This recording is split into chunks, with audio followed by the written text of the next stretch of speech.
मंगलवार को केंद्रीय इस्पात राज्य मंत्री फग्गन सिंह कुलस्ते जबलपुर पहुंचे। यहां पर उन्होंने केंद्र सरकार के द्वारा किसानों को दी जा रही सुविधाओं का जिक्र किया और कहा कि दिल्ली में हो रहे किसान आंदोलन को अब जल्द खत्म होना चाहिए और किसानों के प्रतिनिधियों को सरकार से बात करना चाहिए। सरकार किसानों की सभी बातें सुनने के लिए तैयार है और हर तरह से उनकी मदद के लिए भी तत्पर है, लेकिन किसानों के आंदोलन में राजनीतिक दलों का हस्तक्षेप बर्दाश्त नहीं किया जाएगा। विपक्षी दल किसानों को सिर्फ भड़काने का काम कर रहे हैं। केंद्रीय राज्य मंत्री श्री कुलस्ते ने कहा कि किसी भी कीमत पर कृषि कानून वापस नहीं हो सकता है। यह बिल संसद में लंबी बहस के बाद पक्ष और विपक्ष के सहयोग से पारित किया गया है और इस बिल में सभी विपक्षी दलों ने अपनी सहमति भी जताई है। इस बिल को वापस नहीं लिया जाएगा। किसानों के सुझावों के आधार पर जरूरी होने पर कुछ संशोधन जरूर किए जा सकते हैं। इसी किसानों को बिल वापसी की जिद पर नहीं अड़ना चाहिए। उन्होंने किसानों को आश्वासन दिया कि एमएसपी जारी रहेगी, कभी बंद नहीं होगी, इसलिए अब किसानों को अपना आंदोलन वापस ले लेना चाहिए।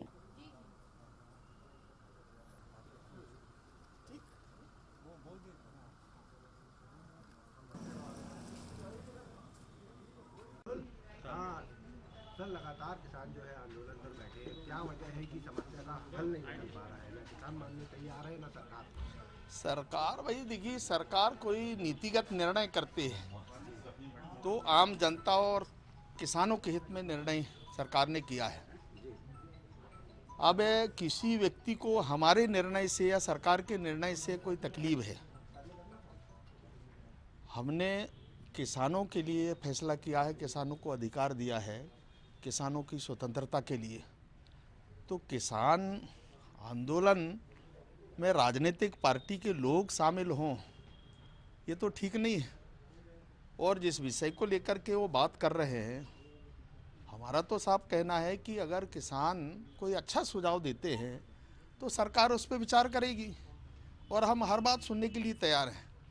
परंतु ये कहें कि इस बिल को वापस करना चाहिए, जो कानून बन गया उस कानून में संशोधन की गुंजाइश रहती है, परंतु वापस करना ये तो बड़ा कठिन काम है। तो ये तो पूरी एक प्रकार का राजनीतिक वातावरण बनाने का प्रयास किया जा रहा है, किसानों को गुमराह कर रहे हैं। तो ऐसा नहीं होता, कोई भी हो। आज तक कितने निर्णय हुए, आप अच्छा सुझाव दीजिए, हम उसका स्वागत करेंगे। अगर जो अच्छा हो सकता है करेंगे, उनसे ही पूछना पड़ेगा। आप लोगों को क्या वजह है? देखिए, हमने अच्छा सोच करके किया है, देश के हित में हमने सोचा है, किसानों के हित में सोचा है। और इसलिए जिस समय ये बिल आया उस समय तो लोगों ने चिंता नहीं किया। हाउस में इस बात के लिए 3-3 दिन चर्चा हुई, डिस्कशन हुए, सारे विषयों को लेकर के। किसानों के जहां हित का सवाल है, उनको और बेहतर कैसे कर सकते हैं, ये सारी चीज़ों पे हुआ है।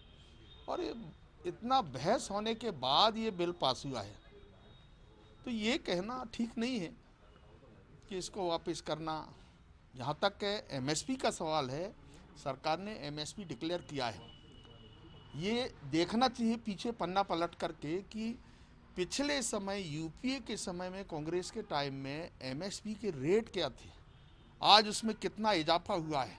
और हमने इन 6 वर्षों का अभी देखें तो हर साल हमने कुछ ना कुछ बढ़ाया है। आज भी हम कोशिश कर रहे हैं कि आने वाले भविष्य में अगर समय ठीक रहा तो और भी उनको इजाफा या लाभ की दृष्टि से किसान के बारे में सोचा जा सकता है। परंतु एमएसपी के बारे में हमने कभी ये नहीं कहा है कि एमएसपी कभी बंद होगी। हम इसको निरंतर जारी रखेंगे, ये हमने तय किया है। हाँ सर, लेकिन जो अकाली दल है वह एक गंभीर आरोप सरकार पे लगा रही है कि सरकार जानबूझकर आंदोलन को लंबा खींच रही है। नहीं, सरकार नहीं है आंदोलन। भाई हम तो अभी भी हमारे दरवाजे खुले हैं, आप आइए, आपका स्वागत करते हैं, आप सुझाव दीजिए, कोई ऐसा मुद्दा नहीं है। अकाली दल पर आरोप क्यों लगा रही है? क्योंकि सरकार किसी पार्टी के आरोप से कोई सरकार को कोई अंतर पड़ता नहीं। देखिए, जो अच्छा हो सकता है सरकार वही सोचती है, कि जो जनता के हित में, किसानों के हित में है, वो सरकार सोचती है। लेकिन सर, अब तो सुप्रीम कोर्ट भी कह रहा है कि अगर सरकार से नहीं हो रहा तो वह मजबूरी में उसको करना पड़ेगा, होल्ड करना पड़ेगा कानून को। कहीं ना कहीं अब सुप्रीम कोर्ट भी इस मामले पे आ गया है। देखिए, सुप्रीम कोर्ट क्या कहने वाला है, क्या करेगी, कैसा करेगा, वो उनका विषय है और इसलिए माननीय न्यायालय के बारे में हमको कुछ कहना नहीं है। परंतु कानून के अंदर जो जो bureau report, voice of rights.